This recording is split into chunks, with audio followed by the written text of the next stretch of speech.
What up guys, it's Tops, and today we're going to be talking about JoJo's Bizarre Adventure Part 2, Battle Tendency. So I did my review of Part 1 a couple weeks ago. If you haven't seen it yet, go watch that first, I would recommend, unless you only just want to see Part 2's review.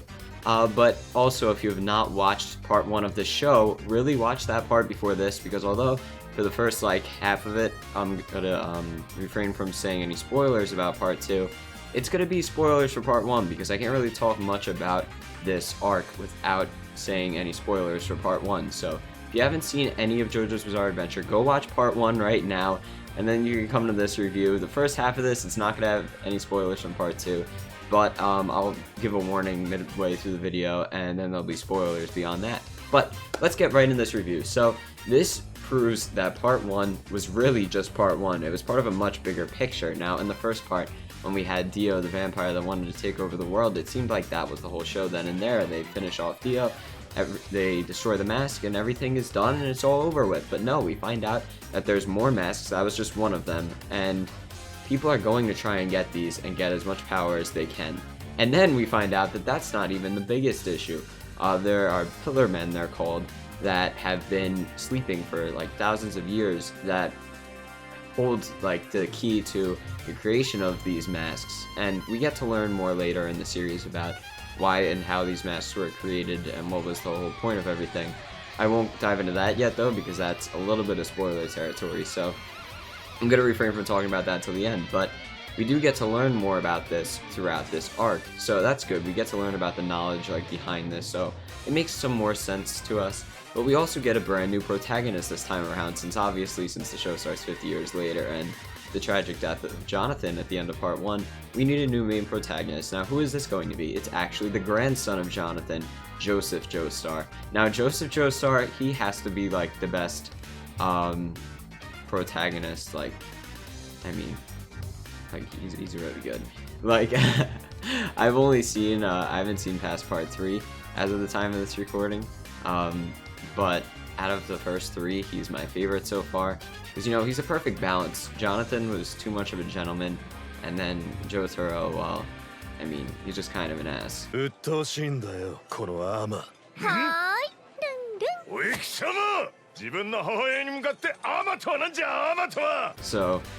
Joseph Joestar, he's the best balance between both of them, and yeah, it was just perfect.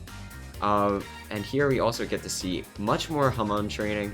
Like in Part 1, it kind of just skipped over all the training, so we didn't get to really see any of the progress. That's not the case here. We get to see a little bit more in-depth of the training that Joseph goes through, but it doesn't feel like we're just starting over, because with the new protagonist, you think, oh, does that mean we really have to start over with him not knowing anything about Hamon and just having to learn everything again in the first few episodes? Are you just going to be like getting into the series again? No, we actually learn that Joseph has a natural ability of Hamon. It just came to him naturally, and that's why he is able to become way more powerful than Jonathan ever was through his training. So that's cool how even though it starts off with the new protagonist, kind of dives right into things. It doesn't feel like you're starting a new series. It just kind of feels like a natural transition, and nothing really feels forced either. It's quite excellent how it transitions. I also have to say that with Joseph, I love his special ability where he gets to predict what his opponent is going to say next. I don't know how he does it. It's just a little trick of his that he pulls off many times during the show. If you've seen it, you know exactly what I'm talking about. If not, you'll see for yourself when you watch it, but very cool. I like that. Now, I mean, that's pretty much it without going into spoilers. I just wanted to give like a brief overview of my thoughts of the series, and I can't really dive into even talking about like the 3rd, 4th episode without giving away major spoilers for it. So this is your warning. I'll put a time up on the screen if you want to just skip to like the conclusion of the whole thing where I'm done with talking about spoilers.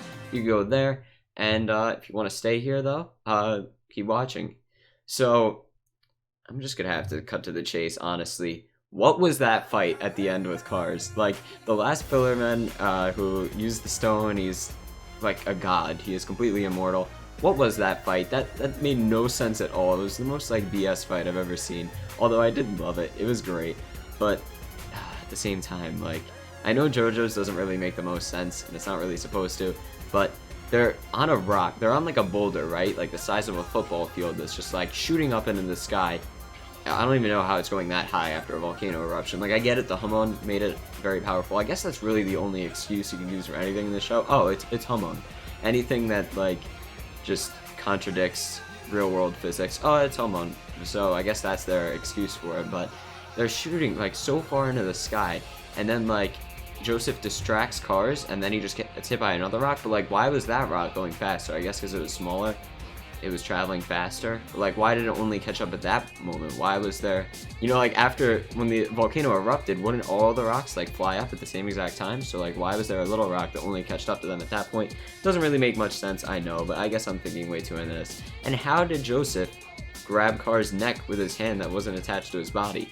They didn't really do anything to explain this. I'm guessing it was something Hamon related, that he somehow, like, made his hand, like, fly up, even though he wasn't actually, like, grabbing him with it. It didn't really make much sense, though, and they didn't really bother to explain it at all. I really wish that they would have tried to at least make an attempt to explain that in a little bit more depth, but they didn't. Oh well. I thought that just took away from the fight a little bit. I would have liked to know more about that, but then after Cars gets shot up into the sky, Joseph doesn't punch him or anything. He just gets hit by another rock and then flies into space. Like, how high were they if they were all the way up in outer space? And if they were that high, wouldn't it be hard to breathe? Wouldn't Joseph, like, be pretty much dead too? Which everybody thinks he is too, because he's just laying on the rock. It's about to crash into the ground. Like, if you think about it, like 6-7 episodes earlier, Caesar died by just, you know, like a stone slab like the size of his body falling on him, which just instantly crushed him. Didn't matter. He had used up all of his Hamon, I guess you could say that, so, like, he didn't have anything to protect himself when that happened. But this is Joseph on top of, like, a boulder that's, like, the size of a football field, so, like, not a little stone slab like the size of his body. Like, this is huge, crashing into the water. Those of you guys who, like, know about real-world physics and stuff, you're falling that high into water, there's a thing called surface tension. Yeah, you're still gonna die, because it's gonna shatter every bone in your body. Not even if you're just falling by yourself, like, not on top of a giant rock that's gonna just make things a lot worse. But I guess the excuse for everything is just Hamon, so I guess he used his Hamon to protect himself, and somehow he lived and just broke a few bones, because we do see that he definitely broke some bones, since after he was picked up by the fishing boat, he was in the hospital for weeks. But, I mean, his recovery is a little bit explained by that, but still, I mean, what was happening? But I thought that scene where he comes to crash his own funeral, that was pretty funny how they had that there, even though still, it makes no sense how he survived. Like, after his grandfather died with, like, that was, like, a death that I thought wasn't well enough explained, like, it wasn't necessary for him to die there. And then this living, it's unnecessary for him to live here, I feel like, because, like, how did he even survive this when his grandfather died? Something that seemed more realistic to escape from. But maybe I'm just looking into this too much. It was still a very entertaining and satisfying conclusion, so I'm happy with it. And it still remains, like, my favorite arc of the series so far. I'm not done watching it yet, but I wanted to make this review while it was still, like, somewhat fresh in my mind. I finished watching part 2 like 2 or 3 weeks ago, so it's still fresh. I didn't want to wait till I was done watching the entire series up to its current point and then make this review.